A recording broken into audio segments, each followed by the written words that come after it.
Pasca kekalahan telak timnas Indonesia dihajar Jepang dengan skor besar 6-0 di kualifikasi Piala Dunia 2026, Jairo Riedewald beri kode untuk dinaturalisasi kembali bergema.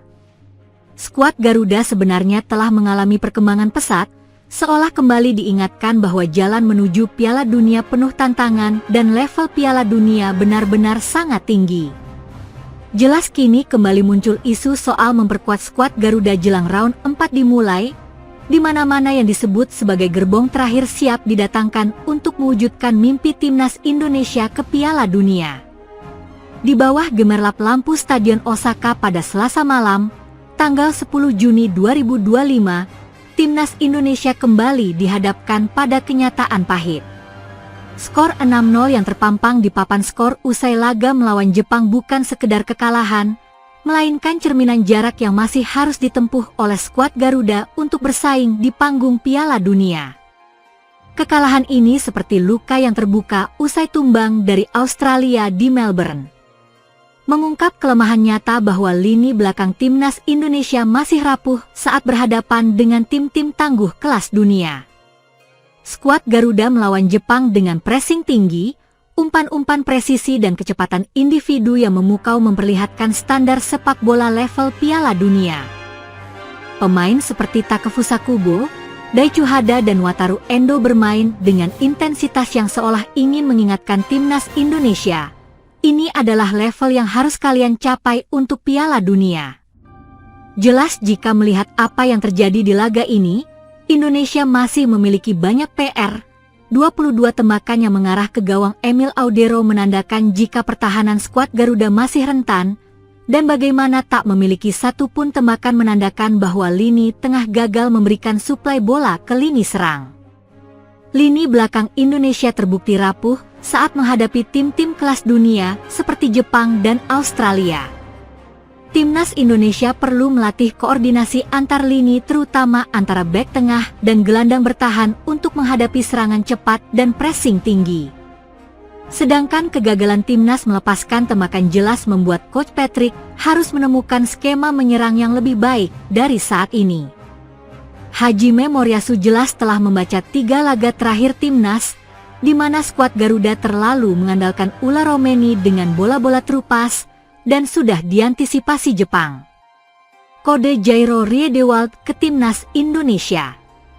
Gelandang keturunan Indonesia Jairo Riedewald hingga saat ini masih memiliki masalah administrasi, membuatnya belum bisa gabung timnas Indonesia. Tapi kecintaannya pada Indonesia nampak jelas dari bagaimana ia ini juga mengirimkan pesan usai timnas kalah.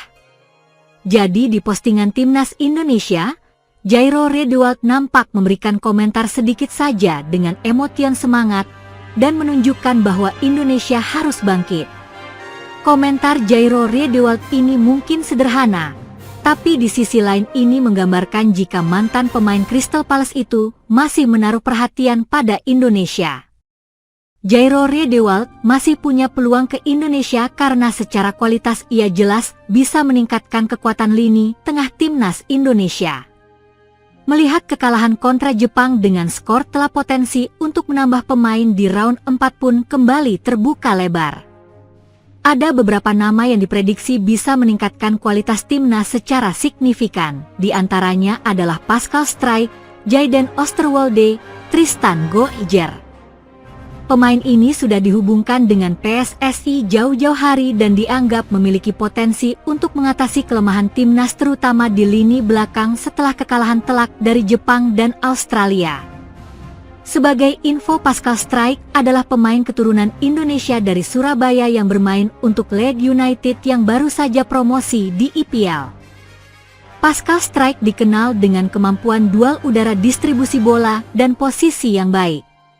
Sebagai defender ia adalah pemain keturunan terbaik jika melihat prestasinya yang baru saja mengantarkan Leeds United kembali ke Premier League musim depan. Mendapatkan Pascal Struijk bakal membuat pertahanan timnas Indonesia makin solid. Selanjutnya ada Jayden Oosterwolde adalah pemain keturunan Indonesia yang bermain untuk Fenerbahce di Liga Super Turki. Jayden Oosterwolde dikenal dengan kekuatan fisiknya dalam berduel dengan para penyerang lawan. Lalu ada Tristan Gojjar yang merupakan pemain muda 20 tahun keturunan Indonesia Maluku dengan prospek sangat besar. Musim lalu dirinya dipinjamkan Ajax, sayang cedera memaksanya absen sepanjang musim. Jika nama pemain tersebut digabung, bakal memiliki kedalaman skuad Garuda yang sempurna. Pemain keturunan yang siap membela timnas adalah hal yang bakal meningkatkan kualitas Indonesia di round 4. Belajar dari kekalahan kontra Jepang, evaluasi dan fokus ke round 4. Jadi, setelah menempati posisi 4 di klasemen grup C, Indonesia bakal menghadapi negara Timur Tengah. Round 4 kualifikasi Piala Dunia 2026 zona Asia sendiri diikuti oleh 6 tim, yaitu tim-tim yang menempati peringkat 3 dan 4 dari 3 grup A, B, dan C di round 3. Keenam tim ini dibagi menjadi 2 grup masing-masing berisi 3 tim dan pertandingan digelar dalam format round robin. Kemungkinan Arab Saudi dan Qatar menjadi tuan rumah dalam round 4 kualifikasi Piala Dunia 2026. Siapa sangka, timnas Indonesia justru untung besar usai mengalami kekalahan telak melawan Jepang. Bahkan dengan keuntungan ini, timnas Indonesia bisa lolos ke Piala Dunia 2026. Meski kalah melawan Jepang, timnas Indonesia tetap lanjut ke round 4 setelah berhasil mengalahkan Cina beberapa hari lalu. Oleh karena itu, kekalahan melawan Jepang tidak akan berpengaruh terhadap timnas Indonesia. Skuad Patrick Kluivert justru mendapatkan keuntungan besar setelah kalah telak melawan Jepang. Lantas apa keuntungan yang didapat oleh timnas Indonesia?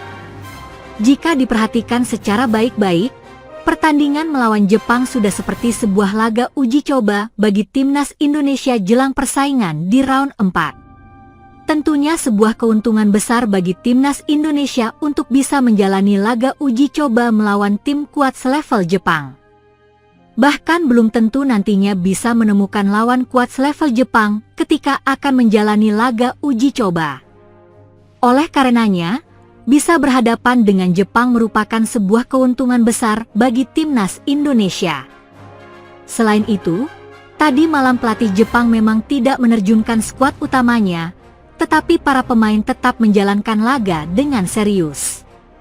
Keputusan pelatih Jepang tersebut membantu timnas Indonesia untuk berlatih menghadapi tim yang lebih kuat. Jika Jepang sengaja mengalah, maka timnas Indonesia tentunya tidak akan bisa mendapat pelajaran berharga untuk dapat menghadapi lawan kuat di round 4 nantinya. Maka dari itu, Patrick Kluivert semestinya mencatat baik-baik pelajaran berharga dari Jepang. Patrick Kluivert harus bisa mencari tahu apa saja kelemahan yang masih dimiliki oleh timnas Indonesia dan bagaimana cara mengatasinya. Tim-tim yang akan dihadapi timnas Indonesia di round 4 pastinya tidak akan sekuat Jepang. Oleh karena itu, jika timnas Indonesia mampu belajar dari pertandingan melawan Jepang, bukan tidak mungkin skuad Patrick Kluivert akan menguasai round 4. Apabila timnas Indonesia berhasil menjadi juara grup di round 4, maka skuad Patrick Kluivert dipastikan lolos ke Piala Dunia 2026. Maka tidak perlu melihat kekalahan telak melawan Jepang sebagai sesuatu yang negatif, karena ternyata ada manfaat besar yang bisa diraih oleh timnas Indonesia. Dengan kata lain, Jepang diam-diam membantu timnas Indonesia untuk bisa lolos ke Piala Dunia 2026.